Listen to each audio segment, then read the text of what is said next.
Ya, assalamualaikum warahmatullahi wabarakatuh. Balik lagi ke channel Waluyo Ngapak. Salam sejahtera, salam budaya, rahayu, rahayu, rahayu. Gimana kabarnya sobat-sobat BK alias Waluyo Ngapak dimanapun Anda berada? Semoga dalam keadaan sehat walafiat. Jadi di malam hari ini aku mau membahas tentang pepohonan yang bisa menangkal sebuah gangguan sesosok makhluk halus.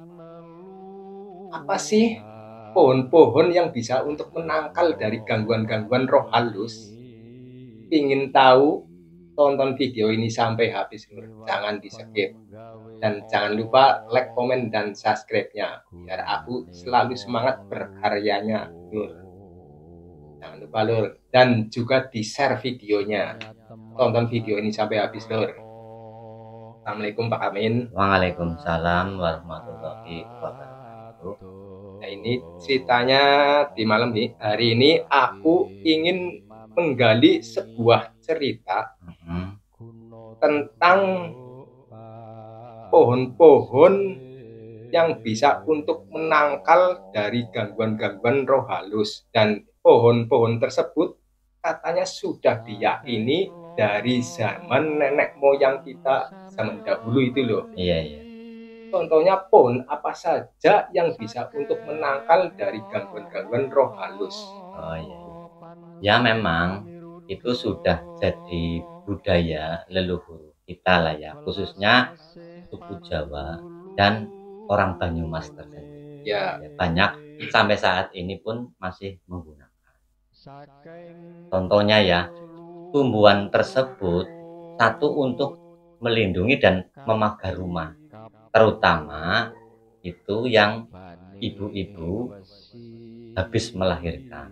Oh, yang punya bayi ya? Karena bayi itu masih suci ya? Betul. Jadi kan banyak gangguan-gangguan energi.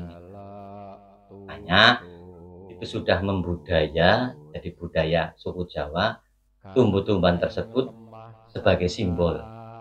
Bahkan kadang orang ya sekarang sudah modern pun ada yang masih menggunakan tumbuh-tumbuhan tersebut. Karena masih menggunakan tradisi Jawanya ya. Tradisi kejawen budaya itu. Ya. Contohnya ya, ini satu itu daun nanas. Daun nanas. Iya. Lah daun nanas itu memang nenek moyang kita sudah mewarisi ilmu kok. Kenapa kok pakai daun nanas bisa mengusir roh halus dan yang bahkan bisa mengganggu anak masih di bawah umur. Itu buat menangkal rumah. Menangkal. Itu ditanam di samping-samping rumah atau daunnya diproses gimana gitu loh. Iya, itu kan sebenarnya buat simbol. Jadi diambil daunnya, itu daun yang nomor 7 kan daunnya banyak itu. Iya, cara ngitungnya gimana? Dari yang bagian paling muda itu dihitung 1, 2, 3 sampai 7. Iya. 7 itu diambil. Nah, itu sebenarnya leluhur kita ya yang tadinya kan tanah Jawa itu belum dimasuki ilmu Islami. Ya, belum banyak lah, belum berkembang. Jadi masyarakat suku Jawa itu masih bodoh. Masih bodoh dan masih bimbang, belum punya agama lah ya. Dan keyakinannya itu masih ragu-ragu mau memeluk agama Islam, belum yakin. Nah, karena dia sudah punya agama tersendiri. Jadi karena si Kanjeng Sunan Kalijaga itu wali ke-9 itu menyebarkan agama Islam itu sangat halus. Sangat halusnya gimana? Supaya bisa terserap sama suku Jawa. Oh iya. Contohnya yaitu simbol daun nanas diambil yang nomor 7 dari atas, dari yang paling muda. Itu sebenarnya waktu itu kan masyarakat Jawa itu belum menguasai doa-doa dari Al-Quran tersebut. Jadi sebenarnya memerintahkan, kenapa kok pakai daun nanas itu disuruh membaca melafal doa suratan Anas. Oh, surat Anas ya. Jadi dia belum tahu, jadi dikasih simbol yang namanya daun nanas. Surat Anas lor yang berbunyi Bismillahirrahmanirrahim. Qul a'udzu birabbin nas, malikin nas, ilahin nas, min syarril waswasil khannas, alladzi yuwaswisu fi sudurin nas, minal jinnati wan nas. Nah, selanjutnya itu daun salak. Daun salak. Ya, yang ada durinya itu, buah salak itu, tumbuhan buah salak. Itu juga diambil dari yang paling muda. Itu nomor 5. Nomor 5. Ya, kalau daun salak nomor 5. Yang paling muda juga. Ya, yang paling muda. Dari yang paling muda diambil nomor 5 yang tua gitu.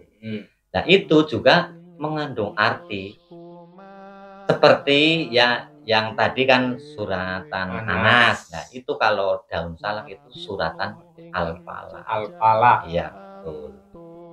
Jadi masih berkaitan sama ayat-ayat Al-Qur'an ya. Betul.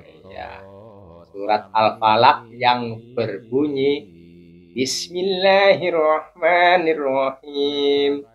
Qul a'udzu birabbil falaq min syarril ma khalaq wa min syarril hasiqin idza waqab wa min syarril hasidin idza hasad.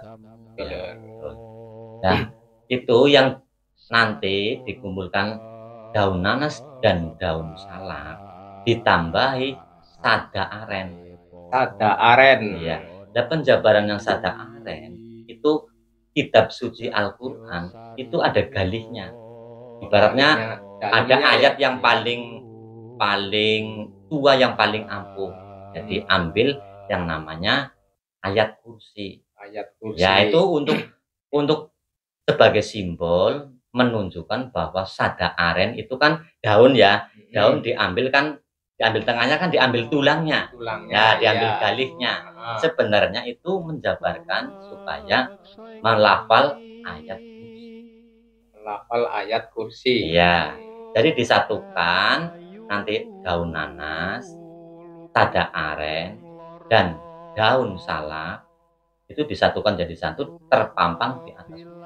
Oh, di atas pintu. Ya. Oh iya, aku pernah bertamu ini masih banyak yang pakai gituan, tapi enggak banyak banget sih. Ya, sebenarnya kenapa kok terpampang di atas pintu? Jadi kalau orang masuk kamar yang ada bayinya itu melihat pampangan daun nanas, sada aren dan daun salak itu mengingatkan bahwa aku supaya melafal ayat-ayat tersebut. Ya, sebenarnya seperti itu. Jadi dijadikan jadi satu. Ya, untuk mengingatkan. Ya. Supaya kita melafal ayat-ayat tersebut. Kalau sudah dijadikan satu, taruh di atas lawang, ya. Itu makhluk-makhluk halus yang ingin niatnya mengganggu jadi tidak mengganggu. Itu pasti, karena itu gitu, kan? Iya, karena itu kalau secara merangkainya kita pakai puasa, pakai wiridan ayat-ayat tersebut, itu berubah hawanya. Itu kalau ada makhluk halus masuk itu hawanya panas. Iya, ada auranya panas karena ayat-ayat tersebut mengandung hawa api untuk membakar. Iya. Selain 3 jenis itu, apa ada lagi pohon yang bisa buat menangkal rumah yang punya gangguan roh-roh halus itu? Ada. Pohon apa lagi? Nah, satu pohon kelor. Oh, jadi pohon kelor. Seakarnya, kayunya, daunnya itu manfaatnya juga. Itu juga ditakuti sama roh halus. Oh ya. Nah, 2 kunyit. Ya, bawang, bengele, ya, lalu jahe. Itu kalau disatukan, umpama ditumbuk, itu auranya luar biasa, Mas. Jadi aromanya itu benci banget. Orang makhluk halus itu benci aroma tersebut. Yang dinamain warga orang Jawa itu buat sambetan. Iya, ya. namanya sambetan. Ya, nah itu kalau kepada balita itu dipotong kecil-kecil, ditusuk sama peniti, lalu dipasang ke pakaian ya si balita. Ya Allah, tidurnya jadi pulas, nggak ada gangguan. Paling-paling kok kalau nangis ya pengen buang air kecil, paling-paling seperti itu. Insya Allah itu manfaatnya besar. Di samping itu, daun kelor dari kepercayaan orang Jawa bisa menangkal hal-hal makhluk halus. Iya. Dari itu Dinas Kesehatan juga manfaatnya besar itu. Iya. Untuk ramuan-ramuan jamu. Iya. Seperti jamu mengobati asam urat. Terus apalagi lambung Itu kalau untuk sayur bening manfaatnya gede banget semedo. Jadi asinya lebih kalau orang menyusu. Dan juga itu sudah diresmikan dan dapat izin dari Badan WHO ya. Iya betul. Itu ada yang sudah membudidayakan. Jadi daunnya dikeringkan, dibikin kalau ntar kering dihaluskan, dimasukkan ke kapsul untuk baratnya yang mengonsumsikan ya gampang. Terus ada lagi selain tadi yang buat racikan sambetan, misalnya ada pohon yang lain nggak yang bisa untuk menangkal roh-roh halus? Kalau yang untuk menangkal ya masih banyak. Ya, contohnya bambu itu, bambu ampel yang kuning. Istilah orang Jawa itu bambu gading. Yaitu bambu kuning itu biasanya banyak ditanam di depan rumah ataupun belakang rumah, samping rumah. Biasanya itu kalau situ lihat itu mampir bertamu di tempatnya orang lain, biasanya ada yang menanam bambu itu karena masih ingat zaman nenek moyang kita untuk menangkal hal-hal makhluk halus masuk ke rumah. Itu sudah budaya Mas. Dulu memang ada cerita itu ada warga yang sering kehilangan uang. Iya. Jadi orang tersebut nanya ke orang tua yang masih budaya Jawanya masih kental gitu. Nah itu ternyata itu dicuri sama babi ngepet. Nah lantas itu ngambil bambu kuning tersebut, tapi yang kan bambu kuning ada yang polos, ada yang bergaris. Nah, kalau yang bergarisnya ganjil itu dikasih mantra penciptaan sama orang yang disepuhkan, itu bisa untuk melukai siluman babi tersebut. Melukainya dengan bambunya itu. Dengan bambunya. Jadi kalau dikejar pakai bambu kuning, si babi ngepet nggak bisa hilang. Bambunya yang paling gede apa itu tangkainya? Ya kalau bambu kan, kalau tangkainya kan itu namanya carang ya, istilah carang. Istilah bambu itu yang dari muda itu pertumbuhannya yang lurus itu. Yang lurus. Iya. Tur itu kalau ditaruh di belakang pintu bisa untuk menangkal santet. Nggak dimasuki bangsa tuyul dan babi ngepet tersebut. Sihir juga sama saja. Sihir sama santet sama ya, satu kata ya. Terus jenis pohon apa lagi itu? Kalau masalah pohon itu pohon andong merah. Andong merah pohonnya seperti apa? Andong merah ya tanaman hias sih. Tanaman hias. Ya tapi itu sudah dipercayai sama leluhur kita. Makanya kadang-kadang pemakaman kan ada di tanami andong merah, lancur jago, daun macan tutul, macan kembar itu istilah nama sebenarnya. Itu kan sekarang banyak dibudidaya karena daunnya bagus Mas untuk biasa. Ya, sebenarnya itu bisa untuk menangkal sihir, roh halus dan energi negatif. Jadi untuk tanaman hias juga ada manfaatnya untuk menangkal gitu kan sekali. Itu selain untuk menangkal roh halus, juga untuk tanaman hias. Tanaman hias juga bagus. Ya. Nah, selain itu manfaatnya gitu. Ya, manfaatnya kalau menanam andong merah itu keluarga harmonis Mas. Keluarga harmonis. Karena tidak ada serangan-serangan dari makhluk ya, gangguan-gangguan lah.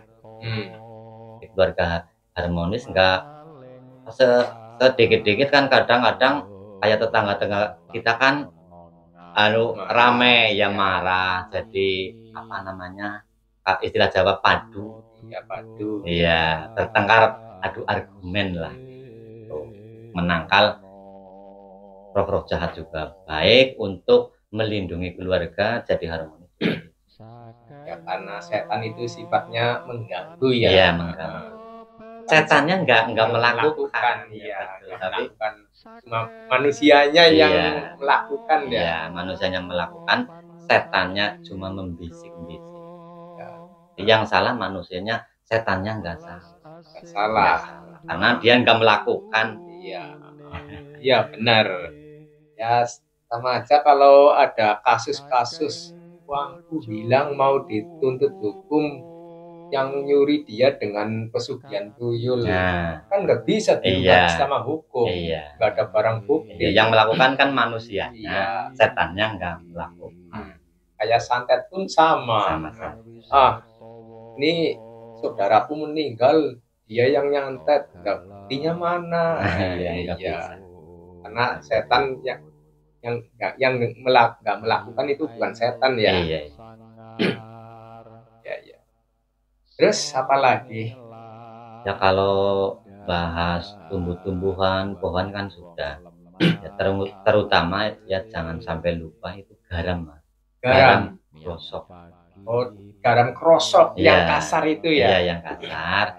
Itu manfaatnya juga bagus sekali karena itu ada sejarahnya, Mas. Sejarahnya apa itu bisa dijabarkan? Dulu konon ceritanya ini saya juga dari leluhur saya ya menceritakan.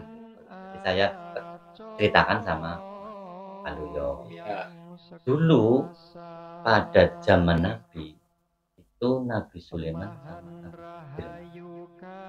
Nabi Sulaiman sama Nabi Khidir. Iya. Nabi Sulaiman itu nabi yang dari kasta bangsawan sangat kaya. Jadi dia adu argumen sama Nabi Khidir. Jadi adu argumennya siapa yang bisa kasih makanan atau minuman atau yang bermanfaat bagi makhluk itu adu kesaktiannya, adu kekuatannya menang. Ya lah, Nabi Khidir juga ya nggak apa-apa, oke. Jadi tantangannya diterima gitu. Nah, karena dia Nabi Sulaiman nabi yang sangat kaya, itu masak besar, Mas. Masak besar.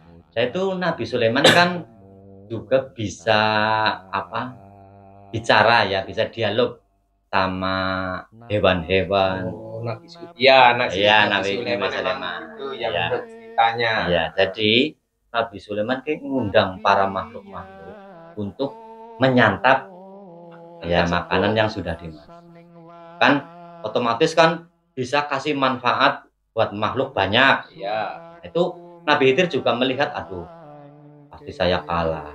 Iya, nanti dulu.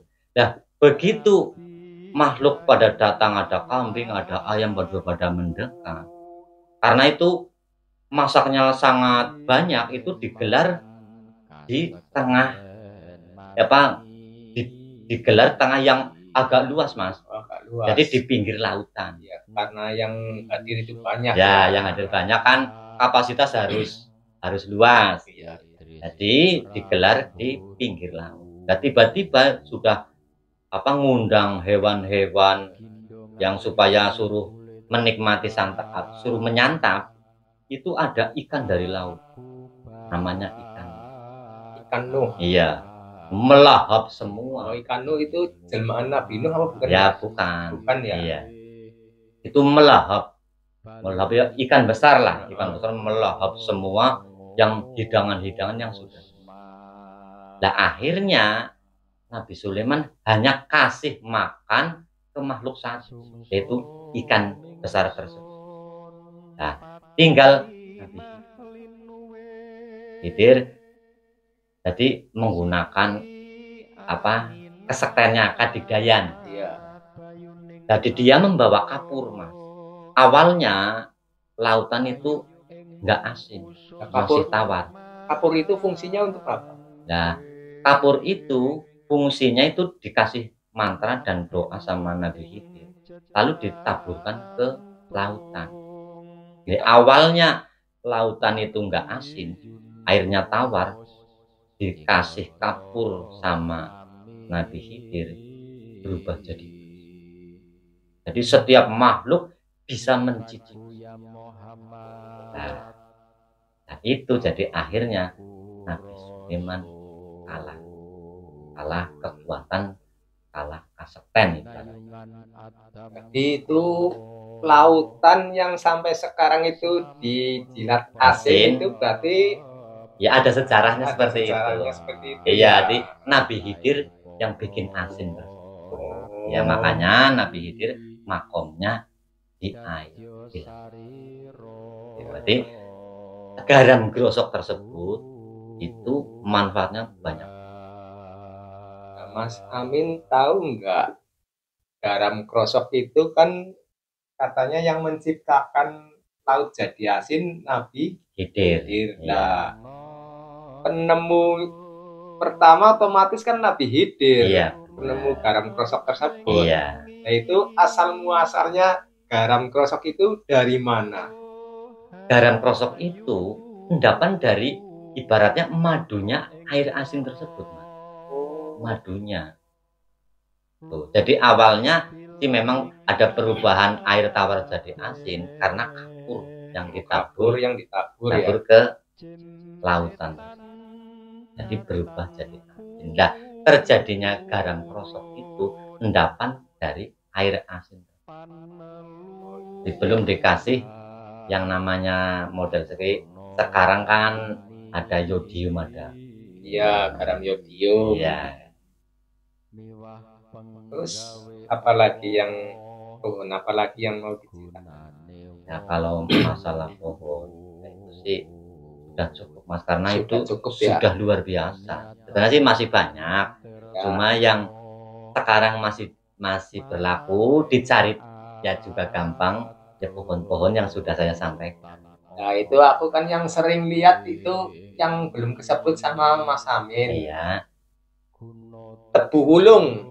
Oh, tebu wulung. Iya. Ya kalau tebu wulung juga itu untuk sesajen, Mas. Sesajen. Iya. Itu buat penangkal rumah dari gangguan makhluk halus bisa enggak itu?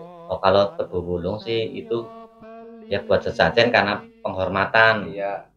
Ya kalau bikin rumah itu kan harus ada tebu wulungnya ya. sebagai simbol. Ya. Karena dia kan juga manis, kalau sudah hilang manisnya kan dibuang. Ibaratnya kehidupan dalam bikin rumah tangga ya kan dibikin rumah kan calonnya untuk berteduh sama keluarga. Ya supaya itu ada simbolnya, supaya jangan hanya manisnya saja, pahitnya juga dijalani. Iya.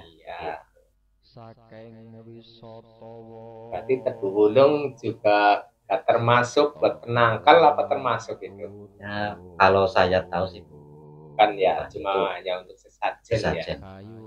Syaratan rumah, sajen dan perluan sajen lah ya. Ada lagi atau sudah cukup? Sudah cukup, karena ya mungkin yang sangat mudah dicari hanya tumbuh-tumbuhan seperti yang tadi saya sampaikan. Sebenarnya sih banyak Ya, ya. sebenarnya banyak.